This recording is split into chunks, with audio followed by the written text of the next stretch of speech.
విశ్వాసము అనగానే మనం కొంచెం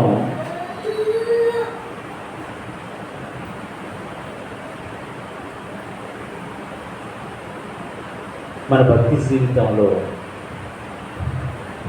అతిగా ప్రవర్తిస్తున్నామేమో అనిపించే విధంగా కొన్ని సందర్భాలు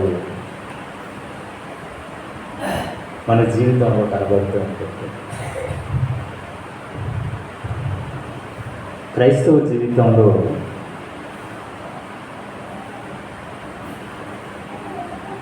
దేవుని పని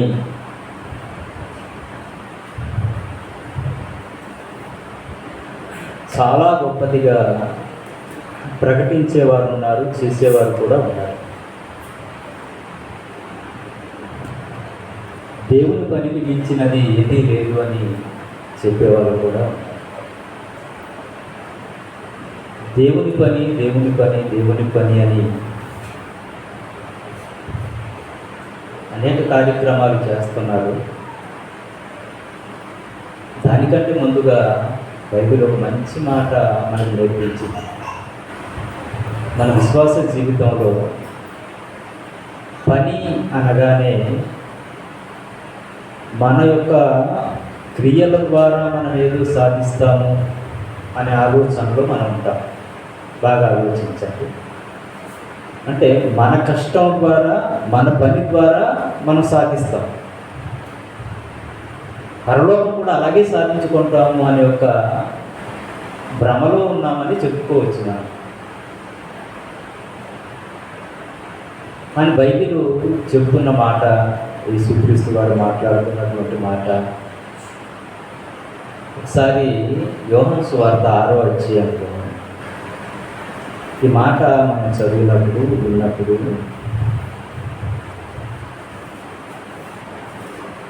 చాలా విషయాలు మనం నేర్చుకోవటానికి, విశ్వాసం పట్ల మనకు ఉన్నటువంటి ఆలోచన ఏంటో అనే విషయం మనకు అర్థం అవటానికి ఒక మంచి మాట. అది యోహాను సువార్త 6వ అధ్యాయం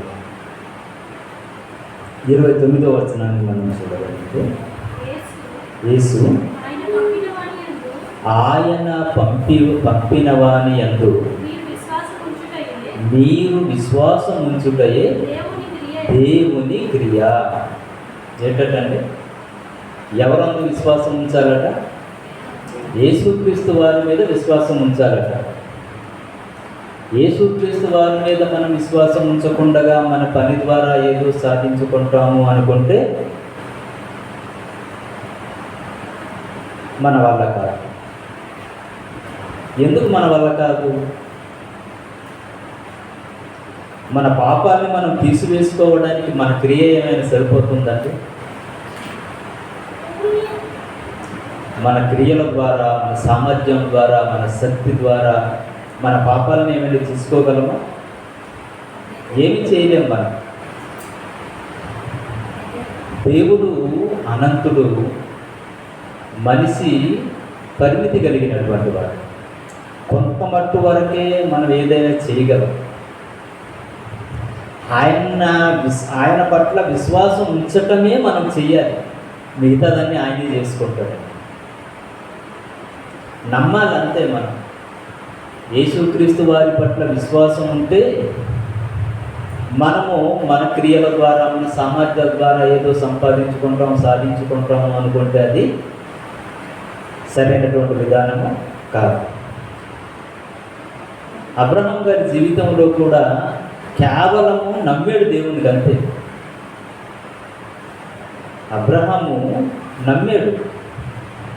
ఎంతగా నమ్మారు అంటేనండి, నిరీక్షణకు ఆధారము లేనప్పుడు. అంటే ఇది వరకు అలాంటి సంఘటనలు చూడలేదు. ఇప్పుడు మనకైతే ఆధారం ఉంది. అబ్రహాము గారికి 100 సంవత్సరాల్లో పిల్లలు పుట్టారు అనేది మనకు ఆధారం ఉంది. మరి అప్పటికి అబ్రహాం గారికి ఆధారం ఏమైనా ఉందా? లేదు. ఏమంటే నా ముందు తరాల్లో ఒక ఆయన 100 సంవత్సరాలకి పిల్లలు పుట్టారు అనే ఒక ఆధారం ఏమీ కూడా ఆయనకి లేదు.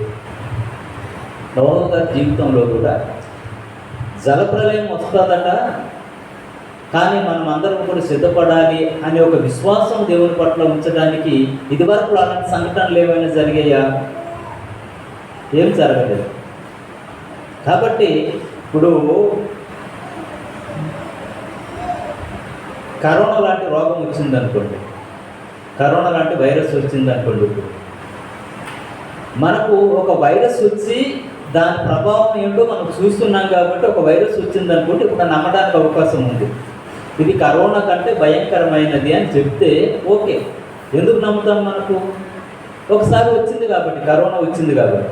కరోనా కంటే ఇంకా భయంకరమైనటువంటి వైరస్లు ఏమండి చాలా వచ్చి, కానీ అప్పుడులో మనకు ఆ వైరస్ వచ్చిందన్న సంగతి కూడా మనకు తెలియదు, మనం పుట్టలేదు కాబట్టి మనకు తెలియదు.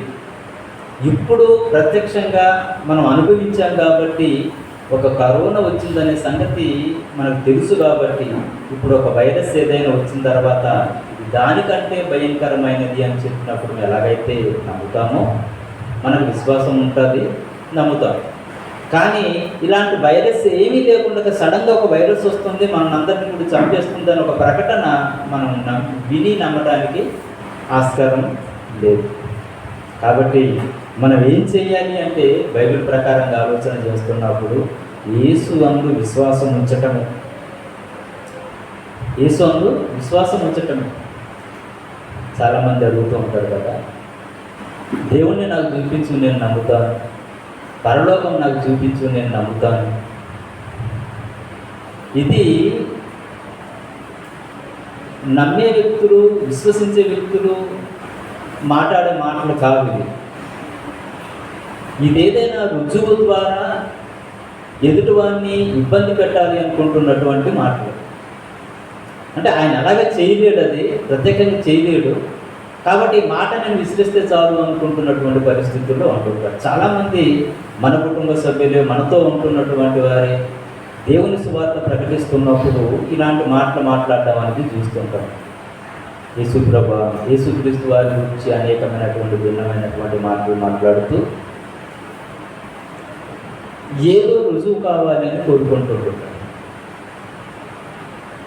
రుజువు కాదండి, విశ్వాసం. ఆ విశ్వాసం ద్వారానే మనం క్రీస్తులోనికి వచ్చాము. ఈరోజు విశ్వాసం లేకుండా మనం క్రీస్తు దగ్గరికి రాలేదు. అందుకనే మనల్ని గొప్ప ధన్యులు అని చెప్తున్నాడు దేవుడు. చూసి నమ్మేవారి కంటే చూడక నమ్మినటువంటి వారు ధన్యులు. మనం చూడలేదు, నమ్ముతున్నాం. అంటే విశ్వాస జాబితాలోనికి వెళ్ళి చూస్తున్నప్పుడు భక్తుడి జీవితాలన్నీ కూడా అలాగే ఉంటాయి. చూడరు, నమ్ముతారు.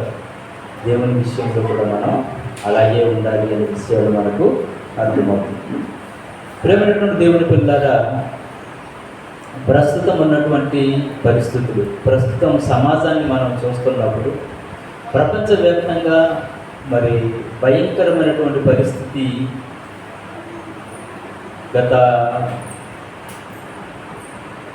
2-3 సంవత్సరాల నుండి ఎక్కువగా మనం వింటున్నటువంటి పరిస్థితి యుద్ధాల గురించి. ఈ యుద్ధాల గురించి వింటున్నప్పుడు యుద్ధాలు ఎంత భయంకరంగా జరుగుతున్నాయో, ఎంత ప్రాణ నష్టం జరుగుతుందో, ప్రపంచ పరిస్థితిని మనం చూస్తున్నప్పుడు ఎంత దయానీయమైనటువంటి పరిస్థితుల్లో ప్రజలందరూ కూడా ఉన్నారు అనే విషయాలు మనకు అర్థమవుతున్నప్పుడు మానవాళి కూడా ఎలా మారిపోయారు అని మనం ఒకసారి ఆలోచన చేస్తామంటే, అక్రమకారులుగా మారిపోతున్నారు, దోపిడిదారులుగా మారిపోతున్నారు, ఒక హంతకులుగా మారిపోతున్నారు, స్వార్థపరులుగా మారిపోతున్నారు. ఇలా రకరకాలైనటువంటి పరిస్థితుల్లో మనిషి మారిపోతున్నటువంటి పరిస్థితుల్లో సమాజాన్ని మనం చూస్తున్నప్పుడు మనకు అర్థమవుతుంది, దుష్టుని యొక్క ఆధీనంలో ప్రపంచం అంతా కూడా వెళ్ళిపోయింది అని మనకు అర్థమవుతుంది. అంటే దుష్టుడు మనిషిని ఎలా ప్రేరేపించి వారిని పతనంలోనికి ఎలా తీసుకొని వెళ్ళాలో అనే ఒక కుయుక్తితో ఎలాగైతే మానవాళి అందరినీ కూడా నాశనంలోనికి తీసుకుని వెళ్తున్నాడు. ఎందుకంటే ప్రజలను చూసుకున్నప్పుడు అంటే రకరకాలైనటువంటి పరిస్థితులు, రకరకాలైనటువంటి ఆలోచనలు వారిని రేకించి మనిషిగా బ్రతకకుండా, మానవత్వం లేకుండా ఒక మృగతత్వంలో మనిషి బ్రతుకుతున్నటువంటి పరిస్థితిని మనం చూస్తున్నప్పుడు, ప్రపంచాన్ని మనం ఆలోచన చేస్తున్నప్పుడు, నిజంగా ఈ యొక్క సాతాను ప్రారంభము నుండి కూడా తొలి మానవులైనటువంటి ఆదాము అవ్వలు ఎటువంటి కల్మసము లేనటువంటి వారు, ఎటువంటి అసూయ, ద్వేషము, కక్షలు, క్రోధలు ఇవేమి లేనటువంటి చక్కని ఒక జంట ఏదేను తోటలో బ్రతుకుతున్నప్పుడు సాతాను ఎంటర్ అయ్యేదాన్ని. అక్కడ ఎంటర్ అయిన తర్వాతనండి వారిని ఎలాంటి మాటలతో మభ్యపెట్టి వారి యొక్క జీవితాన్ని నాశనం చేశాడో, అప్పటి వరకు దేవునితో ఉంటున్నటువంటి సంబంధం, నిజంగా ప్రతి చల్లపూట కూడా దేవుడు వచ్చేవాడు, ఆదాములతో చక్కగా వాళ్ళతో సంభాషించడం, వాళ్ళతో ఒక మంచి ఆనందకరమైనటువంటి వాతావరణంలో ఉంటున్నప్పుడు ఆ వాతావరణాన్ని చెడగొట్టింది సాతాను. ఏమంటే ఈరోజు మనుషుల జీవితాల్లో కూడా మనం చూస్తున్నప్పుడు మనుషుల్లో ఉండవలసినటువంటి ఆనందం అంతా కూడా తీసేస్తున్నది ఎవరు అంటే సాతాను. లేనిపోని ఆశలు రేపించి, లేనిపోని పరిస్థితుల్ని కలిగించి మనుషుల్ని దూరం చేస్తున్నటువంటి పరిస్థితి. అందుకనే దేవుడు ఎంత మంచి నిర్ణయం తీసుకున్నారు అనేది మనకు అర్థం కావాలి అంటేనండి, ఆయన చెబుతున్నటువంటి మాట తీతుకు రాసినటువంటి పత్రికలో 2వ అధ్యాయము 14వ వచనం. తీతుకు రాసినటువంటి పత్రిక 2వ అధ్యాయం 14వ వచనంలో మనం చూడగలిగితే, ఆయన సమస్తమైన దుర్నీతి నుండి మనలను విమోచించి. నిజంగా చూడండి, ఒక తండ్రికి ఉండవలసినటువంటి బాధ్యతను జ్ఞాపకం చేస్తున్నప్పుడు ఆయన ఏం చేస్తున్నాడట, సమస్తమైనటువంటి దుర్నీతి నుండి మనల్ని విమోచించి విడుదల చేయాలి అని. ఎందుకంటే ప్రపంచమంతా కూడా ఎవరు దుర్నీతిలో ఉండిపోయారు, సాతాను యొక్క ప్రభావంలో ఉండిపోయారు, సాతాను యొక్క దుర్నీతిలో, అంటే సాతాను ఆధీనంలో ఉంటున్నటువంటి ప్రపంచాన్ని అసలు దేవుని నమ్మి దేవునితో పాటు ఉండవలసినటువంటి మనుషులు ఎవరి ఆధీనంలోనికి వెళ్ళిపోయారంటే సాతాను ఆధీనంలోనికి వెళ్ళిపోయారు. నిజంగా దేవుడు ఏదేను తోటలో మనం చూస్తున్నప్పుడు ఏమండి, ఆదాము అవ్వలు ఏదేను తోటలో ఉంటున్నప్పుడు అనేకమైనటువంటి వృక్ష ఫలాలు వేసి మంచి చెట్లను తెలివినిచ్చే వృక్ష ఫలాన్ని కూడా వేయడం అనేది జరిగింది కదా. మంచి చెట్లను తెలివినిచ్చే వృక్ష ఫలం, అనేక ఫలాలు ఆ ఏదేను తోటలో ఉన్నప్పుడు మంచి చెట్లను తెలివినిచ్చే వృక్ష ఫలాన్ని వేసి దేవుడు ఒక మాట అన్నాడు, దీన్ని మీరు తినవద్దు అని. అంటే తండ్రి స్థానంలో ఉంటున్నటువంటి దేవుడు దీన్ని మీరు తినవద్దు అన్నాడు అంటే ఏమంటే ఆలోచించాలి.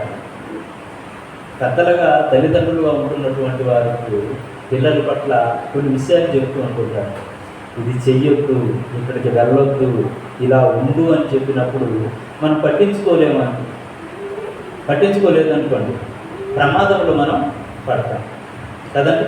చిన్నపిల్లలు ఉంటారు, చిన్నపిల్లలకి వాళ్ళ చేతిలో బ్లేడ్ కానీ చాక్ కానీ ఉందనుకోండి, మనం వెంటనే వాళ్ళ దగ్గర నుండి లాగేసుకుంటాం. ఎందుకంటే దానివల్ల వాళ్ళకి ప్రమాదం ఉందనే సంగతి ఎవరికి తెలుసు? తల్లిదండ్రులకి తెలుసు. కాబట్టి మనం వెంటనే తన చేతిలో బ్లేడ్ ఉంటే మనం తీసేసుకుంటాం. లేక కొన్ని పరిస్థితుల్లో పిల్లల పట్ల జాగ్రత్తలు చెప్తూ ఉంటుంటాం. మనం ఇక్కడికి వెళ్ళొద్దు, లేకపోతే ఫలానా వాళ్ళతో స్నేహం చేయొద్దు, వాళ్ళ దగ్గరికి మీరు వెళ్ళకూడదు అని చెప్తున్నప్పుడు వాళ్ళు పట్టించుకోరు. ప్రమాదంలో పడిన తర్వాత వాళ్ళు తెలుసుకుంటారు. కానీ తల్లిదండ్రులు ఏం చేస్తారు? ప్రమాదంలో పడకుండా ముందుగానే చెప్తారు. తల్లిదండ్రులు ప్రమాదంలో పడకుండా ముందుగానే చెప్తారు. ఇక్కడ మంచి చెడ్డలు తెలివినిచ్చే వృక్ష ఫలాన్ని దేవుడు వేసిన తర్వాత దాన్ని మాత్రం మీరు తినవద్దు, మిగతా అన్నీ కూడా తినండి అని చెప్పారు.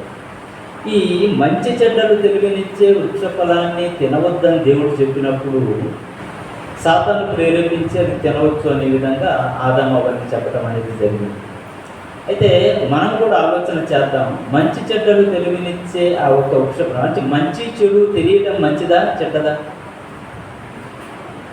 ఏమంటే మంచి చెడు తెలియటం మనకు మంచిదా చెడ్డదా?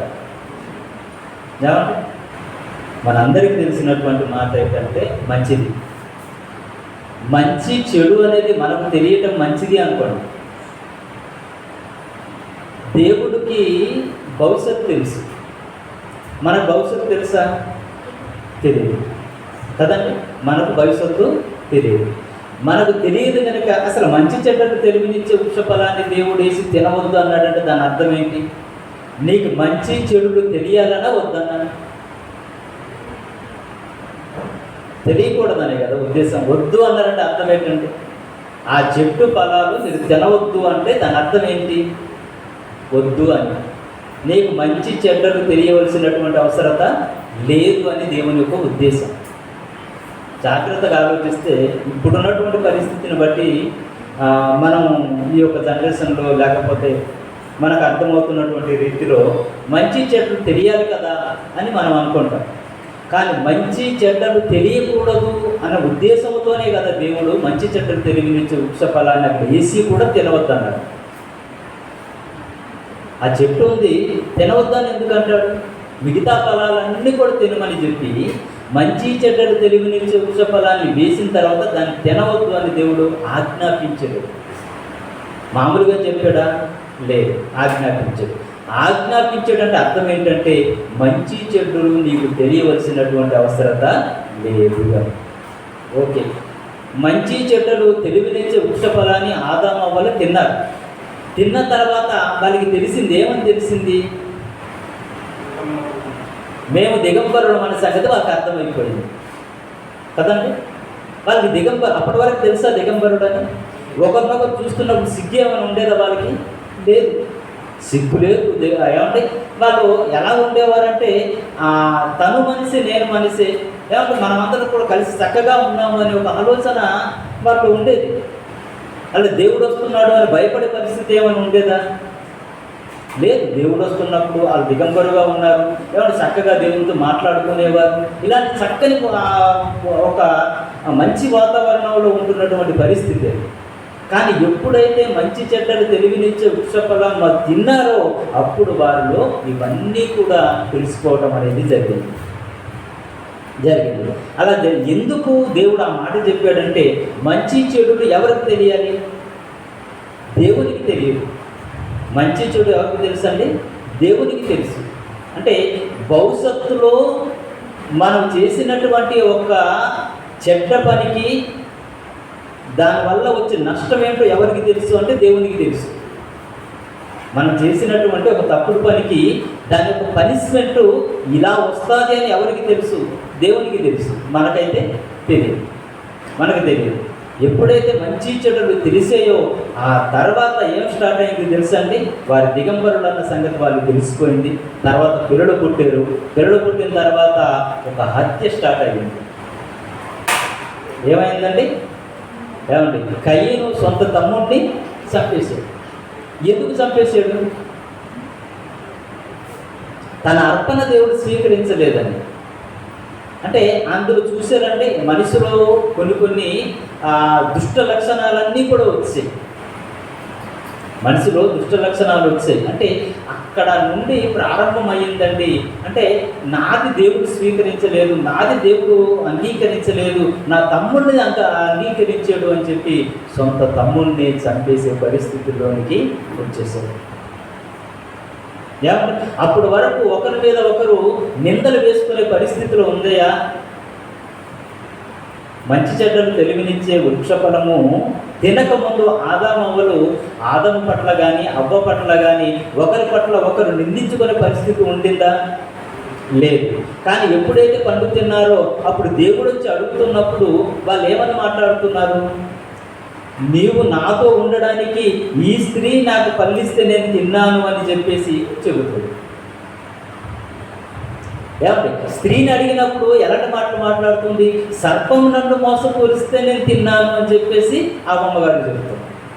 అంటే మనిషిలో చూడండి, మంచి చెడులు అనేవి దేవుడు వద్దన్నాడు అంటే దానివల్ల ప్రమాదం ఉంది అని మనం అర్థం చేసుకోవాలి. అప్పటి వరకు నిజంగా ఎంత చక్కని ఆ ఒక వాతావరణంలో ఉంటున్నటువంటి వాళ్ళు ఒకరి పట్ల ఒకరు నిందించుకోవటం, ఏమండి ఒకరి పట్ల ఒకరు నెట్టుకునే పరిస్థితులు.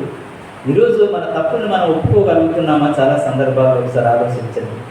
మనం చేసినటువంటి తప్పుని ఒప్పుకోకుండా దాన్ని సమర్థించుకునే పరిస్థితితోనికి వెళ్తుంటాం మనం కదండి. ఈ పని ఎందుకు చేసేవు అంటే ఏం చెప్తాం? మనం సమర్థించుకుంటాం దాన్ని. ఈ పాపం ఎందుకు చేసేవంటే సమర్థించుకునే పరిస్థితులు, లేక ఈ పాపం ఎందుకు చేసేవంటే ఎదుటి వారి మీద నెట్టేసే పరిస్థితులు. అందుకేనండి దేవుడు ఏమన్నాడంటే మంచి చెడ్డల తెలివిని వృక్షఫలాన్ని అక్కడ వేసి మీరు తినవద్దు అన్నాడు.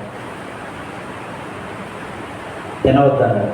తినవద్దన్నా సరే సాతాను తినిపించింది, ప్రేరేపించి ఏం చేసింది? తినిపించింది కాబట్టి ఈరోజు ప్రపంచం అంతా కూడా ఎవరి ఆధీనంలోనికి వెళ్ళిపోయిందండి? సాతాను యొక్క ఆధీనంలోనికి వెళ్ళిపోయింది. యుద్ధాలు జరగడానికి కారణం ఎవరు? సాతాను యొక్క ప్రభావం ఉంది కదండి, సాతాను యొక్క ప్రేరేపణ ఉంది. ఇప్పుడు యుద్ధాలు జరిపించుకోవడానికి ఒక్కొక్క దేశంలో ఒక్కొక్క రకమైనటువంటి ఆలోచనలు ఉన్నాయి. ప్రపంచంలో మరి గొప్ప దేశంగా నేను ఉండాలని, నా యొక్క మహిమ అంటే ప్రపంచం అంతా కూడా తెలుసుకోవాలని, మమ్మల్ని ఆశ్రయించాలని, మా దేశం అభివృద్ధిలోనికి రావాలి అంటే ప్రపంచంలో ఒక నెంబర్ 1 దేశంగా మనం ఉండాలి అని ఏ దేశానికి ఆ దేశము ఏమండి రకరకాలైనటువంటి ఆలోచనలతో ఆ దేశాన్ని మనం జయించాలి అంటే ఆ దేశానికి మించినటువంటి ఆయుధాలు మన దగ్గర ఉండాలి అని చెప్పేసి వారు తయారు చేసుకుంటున్నారు. అంటే దీని వెనకాల ఎంత ప్రమాదం ఉందండి. అంటే మన దేశాన్ని మనం కాపాడుకోవడానికి ఎదుటివారికి చంపాలి అనే పరిస్థితుల్లోనికి వెళ్తున్నాము అంటే దుష్ట సాంగత్యంలోనికి ఎలా వెళ్ళిపోతున్నారో మనుషులు అనేది మనకు అర్థమవుతుంది. మరి ఇలాంటి పరిస్థితులు జరగకుండా ఉండాలి అంటే ఈ మంచి చెడులు అనేది మనకు తెలియకుండా ఉంటే ఇలాంటి పరిస్థితులు ఉంటాయంటారా? ఏమంటే ఇంత భయంకరమైనటువంటి పరిస్థితి రావడానికి కారణం ఏంటి? ఏమండి అసూయ, ద్వేషము, కోపము ఇవన్నీ కూడా దుష్టుని యొక్క ఆలోచనల్లో నుండి దుష్టుడు మనల్ని ప్రేరేపిస్తూ మనల్ని నాశనం చేస్తున్నటువంటి పరిస్థితులు మనం చూస్తున్నాం. మరి ఇలాంటి పరిస్థితుల నుండి మనం కాపాడేది ఎవరు అంటే దేవుడు చెబుతున్నాడు. ఏమని మాట్లాడుతున్నాడు? ఆయన సమస్తమైనటువంటి దుర్నీతి నుండి మిమ్మల్ని విమోచించి విడుదల చేస్తున్నాడు. అలా విమోచించడానికే ఏమండి దేవుణ్ణి మనం నమ్ముకోవాలి. ఎందుకు నమ్ముకుంటున్నాం దేవుని పట్ల ఎందుకు మన విశ్వాసం ఉంచుకుంటున్నాం అని ఒకసారి మనం ఆలోచన చేస్తే మనం దుష్టత్వంలో ఉండిపోయాం. మనం మానవత్వాన్ని మర్చిపోయి మనం బ్రతుకుతున్నాం. దైవత్వాలు కలిగి ఉండవలసినటువంటి వారు ఏదేవి తోటలో వారు ఎలా ఉన్నారో తెలుసండి? దైవత్వంలో ఉన్నారు. వాళ్ళకి మంచి చెడులు అనేవి అది తెలియకుండా ఉన్నప్పుడు ఎటువంటి ప్రాబ్లం లేదు. మంచి చెడులు ఎవరికి తెలియాలి అంటే దేవునికి తెలియాలి. దేవునికి ఏం తెలుసు? భవిష్యత్తు తెలుసు కాబట్టి ఆయనకి తెలియాలి మంచి చెడు. ఆయన మంచి చెడు దేవునికి తెలుసు, కానీ చెడు చెయ్యకూడదు, మంచి చెయ్యాలి అనేది ఆ ఒక భవిష్యత్తు తెలిగినటువంటి ఆయన కాబట్టి ఆయన మాత్రమే చేయగలుగుతారు. అంటే ఇది చేస్తే ప్రమాదం ఉంది అని భవిష్యత్తు ఆయనకి తెలుసు, కానీ మనం ఇది చేస్తే ప్రమాదం ఉందని సంగతి మనకు తెలుసా? తెలియదండి. ఎందుకంటే కొన్ని ఆలోచనలోని మనం వెళ్తున్నప్పుడు మనం కొన్ని పరిస్థితులు మనం గమనిస్తున్నప్పుడు ప్లాస్టిక్ తయారీ చాలా బాగుంది. మొదట్లో మనకేంటంటే ప్లాస్టిక్ తయారు చేసినప్పుడు ఆ ప్లాస్టిక్ కవర్లో మనం షాపులకు వెళ్ళినప్పుడు వెంటనే వాళ్ళు క్యారీ బ్యాగ్తో ఇచ్చేస్తున్నప్పుడు పట్టుకొని వెళ్ళిపోవడం. ఏమంటే వాటర్ బాటిల్ మనకి సింపుల్గా ఒక ప్లాస్టిక్ వాటర్ బాటిల్ మనకి ఇచ్చేయడం, ఇవన్నీ తయారీ కొత్తలో ఎలాగుంది? చాలా ఈజీగా ఉంది, చాలా సులువుగా ఉంది, మనకు చాలా ఉపయోగకరంగా అనిపించినట్టు ఉంది. రాను రాను రాను రాను రాను రాను ప్రజలకి తెలిసింది ఏంటంటే ప్లాస్టిక్ వల్ల మనకు క్యాన్సర్ వచ్చే ప్రమాదం ఉంది అని తెలిసింది కదండి. ఆ ప్రమాదం ఉందనే సంగతి ముందు మనిషికి తెలుసా? తెలియదు. తయారు చేసిన తర్వాత వాడిన తర్వాత మనిషికి దాన్ని తెలిసింది. ఇది మనిషికి తెలియనటువంటి భవిష్యత్తు, అంటే మనకు అర్థం అవడానికి మాట చెప్తున్నాను. అదే భవిష్యత్తు తెలిసినాడు అది తయారు చేస్తాడు, అది అమ్మో దానివల్ల మనకు క్యాన్సర్ వస్తుందని సంగతి. అదేనండి మనం ఆలోచించవలసింది ఏంటంటే, దేవునికి భవిష్యత్తు తెలుసు, మనకు భవిష్యత్తు తెలియదు. కాబట్టి భవిష్యత్తు తెలిసినటువంటి ఆయనక మంచి చెడ్డలు అనేవి ఆయనకి తెలియవచ్చు, మంచి చెడు ఆయనకి తెలుసు. కానీ మనకు మంచి చెడ్డలు తెలియవలసినటువంటి అవసరత లేదు అని ప్రారంభంలో దేవుడు అనుకున్నాడు. కానీ సాతాను ఎంతైన తర్వాత ఏం చేసేదంటే, మంచి చెడ్డలు తెలిసేటట్టుగా మనల్ని చేసి ఏమంటే దుష్టత్వంలోనికి మనల్ని తీసుకొని వెళ్ళిపోయాడు. కాబట్టి ఇప్పుడు ఏం చేయాలి? మళ్ళీ దేవుడు ఏం చేశాడు? ఏమంటే వాళ్ళు దిగంబరణ సంగతి తెలిసిపోయి వాళ్ళు ఏం చేశారు? అప్పటి వరకు దిగంబరులు ఉన్నారండి, అప్పుడు ఏ ప్రాబ్లం లేదు వాళ్ళకి. అప్పుడు ఏం చేశారు? దిగంబరం సంగతి తెలిసిపోయిన తర్వాత ఆకుల్ని కచ్చటగా చేసుకుంటే ఆకులు ఎన్ని రోజులు ఉంటాయి?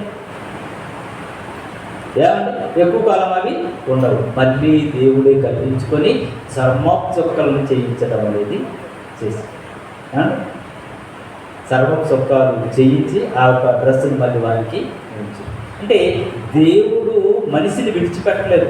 వాడు పాపం చేసినా మళ్ళీ వాడు తప్పు తెలుసుకునే విధంగా వాడికి తెలియజేస్తూ మళ్ళీ దేవుడు కాపాడుతూనే ఉన్నాడు. అప్పటి నుండి ఏదేని తోట నుండి ఇప్పటి వరకు మనిషి చేసినటువంటి పాపానికి దేవుడు ఇంకా వాళ్ళని విమోచిస్తూనే కాపాడుతూనే ఉన్నాడు. అందుకని మనుషులు సమస్తమైనటువంటి దుర్నీతిలో నుండి విమోచించబడుతున్నటువంటి పరిస్థితుల్లో ఉన్నారు మన జీవితాల్లో కూడా. అంటే అదే తిమోతి పత్రికలో మనం ఒకసారి చూడగలిగితే మనం ఎలా ఉన్నామో చెప్తున్నాడు చూడండి. 3వ అధ్యాయంలో 3వ వచనంలో, ఎందుకనగా 3వ అధ్యాయం 3వ వచనం, ఎందుకనగా మనము కూడా మునుపు అవివేకులమును అవిధేయులమును మోసపోయినటువంటి వారమును నానా విధములైనటువంటి దురాశలకును భోగములకును దాసులమై ఉండి దుష్టత్వమునందును అసూయయందును కాలము గడుపుచు అసహ్యులమై ఒకని యందు నొకడు ద్వేషించుతూ ఉంటుంది. కానీ మన రక్షకుడైన దేవుని యొక్క దయయు మానవులేడ ఆమెకున్నటువంటి ప్రేమయు ప్రత్యక్షమైనప్పుడు తర్వాత మనము నీతిని అనుసరించి చేసిన క్రియల మూలముగా కాక, ఏమంటే నీతిని అనుసరించి చేసినటువంటి క్రియల మూలముగా కాక ఇంకేమని చెప్తున్నాడు? తన కనికరము చొప్పుననే పునర్జన్మ సంబంధమైనటువంటి స్నానం ద్వారా పరిశుద్ధాత్మ మనలను నూతన స్వభావమును కలుగజేయుట ద్వారా మనలను రక్షించెను. అంటే పునర్స్థితి, మనలో ఒక స్వభావం, ఏమంటే ఒక కొత్త స్వభావాన్ని తీసుకొచ్చే ప్రయత్నం దేవుడు చేస్తున్నాడు. కొత్త స్వభావం అంటే మన స్వభావం ఎలా ఉంది ఒకసారి ఆలోచించండి. మన స్వభావం ఎలా ఉంది? మనం ఎలాంటి పరిస్థితుల్లో ఉన్నాం? అసూయ మనలో ఉంది, ద్వేషం మనలో ఉంది, దుష్టత్వం మనలో ఉంది, సమస్తము కూడా మనలో ఉందండి. సమస్తము కూడా మనలో ఉంది. వాటన్నిటి నుండి కూడా విడిపించటానికి మనకు ఒక కొత్త స్వభావాన్ని దేవుడు ఇస్తున్నాడు. ఎందుకంటే ఆ పాత స్వభావం అనేది సాతాను మనలో నింపేసి మనల్ని పాడు చేసేస్తున్నాడు. ఈరోజు పరిస్థితులు ఇంత భయంకరంగా ఉండటానికి కారణం ఏమంటే, మనము యుద్ధాల గురించి వింటున్నప్పుడు ఆయా దేశాల్లో ఉంటున్నటువంటి వారు మనకైతే ఏ ప్రాబ్లం లేదు. కానీ యుద్ధం జరుగుతున్నటువంటి పరిస్థితులు మన దేశంలో కూడా బాంబులు పడుతున్నాయంటే మీరు ఎవరైనా చర్చికి రాగలరా? ఏ ప్రాంతంలో ఏం జరుగుతుందో మనకు తెలియదు. అంతెందుకండి, కరోనా టైంలో వైరస్ మనకు అంటుకుంటుందని మనం చర్చికి కూడుకోగలిగామా? దగ్గర మాట్లాడుకునే పరిస్థితి ఉందా? ఒక దగ్గర కూడుకోలేనటువంటి పరిస్థితి. ఈ యుద్ధాలు జరిగించి ప్రజలకు దేవుణ్ణి ఆరాధించకుండా చేస్తున్నది ఎవరో తెలుసా? సాతాను. యుద్ధాలు జరగటం వలన ఏమంటే ఆ ఒక ఎమిరేట్స్లో కానివ్వండి, మిగతా దేశాల్లో కానివ్వండి, అమెరికాలో కూడా అంత భయం ఉందో తెలుసా? ఇప్పుడు ఇరాన్ వాడు ఎక్కడ ఏం బాంబు వేస్తాడో అని చెప్పి వాళ్ళు కూడా దేవుణ్ణి ఆరాధించుకోవడానికి భయపడే పరిస్థితుల్లో ఉన్నారు. ఇజ్రాయెల్లో కూడా అదే పరిస్థితి ఉంది కదండి. ఇజ్రాయెల్లో కూడా యూదులు ఒక దగ్గర కూర్చోలేరు, క్రైస్తవులు ఒక దగ్గర కూర్చోలేరు. ఎందుకంటే బాంబు ఎప్పుడు ఎలా పడుతుందో తెలియదు. దేవుణ్ణి ఆరాధించుకుని స్వేచ్ఛను తీసేసింది ఎవరో తెలుసా? సాతాను. అంటే వీటన్నిటి వెనకాల ఏంటంటే ప్రారంభంలో జరిగినటువంటి పెద్ద పొరపాటు ఏంటంటే మంచి చెడ్డలు తెలుసుకోవటమే మనం చేసినటువంటి పొరపాటు అనిపిస్తూ ఉంటుంది. అదే లేకపోతే ఈ పరిస్థితులు వస్తాయా? ఏదైనా తోట ఎంత చక్కగా ఉండేదండి, ఏదైనా మనం ఎంత చక్కని వాతావరణం, దేవుడితో కలిసి ఉండే వాతావరణం. అలాంటి వాతావరణం మళ్ళీ దేవుడు మనల్ని కలిగించాలి అని మనలో ఆ పాత స్వభావాన్ని తీసేసి కొత్త స్వభావాన్ని మనలో నింపుతున్నాడు. పునఃస్థితి మనలోనికి రావాలని దేవుడు కోరుకుంటున్నాడు. కాబట్టి ప్రేమిటువంటి దేవుని పిల్లలారా, ఈ యొక్క మాటలు మనం జాగ్రత్తగా ఆలోచన చేస్తున్నప్పుడు సాతానికి ఎంత దూరంగా ఉంటే అంత మంచిది, ఎంత దూరంగా ఉంటే అంత మంచిది. అంటే సాతానికి దూరంగా ఉండాలంటే మనం ఎవరికి దగ్గరగా ఉండాలి? దేవునికి దగ్గరగా ఉండాలి కదండి. దేవునికి దగ్గరగా ఉండాలి అంటే దేవుని మాటలు మనం ప్రతిరోజు చదువుతున్నప్పుడు అండి ఆయనకి దగ్గరగా ఉంటాం. ఆయనకి దగ్గరగా మనం ఉంటాం. ఆయనకి దగ్గరగా ఉంటున్నప్పుడు అండి నిజంగా మనకి దేవుని ఆలోచనలు తప్ప మరో ఆలోచనలు మనకి రావు. ఏమంటే దేవునికి దగ్గరగా ఉన్నటువంటి వాడు వైన్ షాప్కి వెళ్ళాలనుకుంటాడు. దేవునికి దగ్గరగా ఉంటున్నటువంటి వాడు ఏమండి అక్కడ బజార్కి వెళ్ళాలనుకుంటాడా? వేసి దగ్గరికి వెళ్ళాలనుకుంటాడా? ఏమండి ఎవరినైనా కొట్టాలనుకుంటాడా? ఎవరినైనా తిట్టాలనుకుంటాడా? ఎవరినైనా చంపాలనుకుంటాడా? ఇలాంటి ఆలోచనలు ఏమైనా వస్తాయా? ఇలాంటి ఆలోచనలు ఏమీ కూడా రావండి. ఇలాంటి ఆలోచనలు ఏమీ రావు. ఇలాంటి ఆలోచనలు రాకుండా ఉండాలి అంటేనండి మనం దేవునికి దగ్గరగా ఉండాలి, దేవుని సన్నిధిలో మనం గడపగలగాలి. ఈ విధంగా ఉంటేనే మన ఒక జీవితము చాలా చక్కగా ఉంటుంది అని అందరూ కూడా తెలియజేస్తూ ఈ యొక్క మాటలు నేను ముగిస్తున్నాను. మరి ఈ సమయంలో మనం ప్రార్థన చేసుకుంటాం. రొట్టె నిమిత్తము, ద్రాక్షారసం నిమిత్తము, వాక్యం కొరకు ప్రార్థన చేసుకుందాం. కళ్ళు మూసుకుందాం. ప్రార్థనలో మనం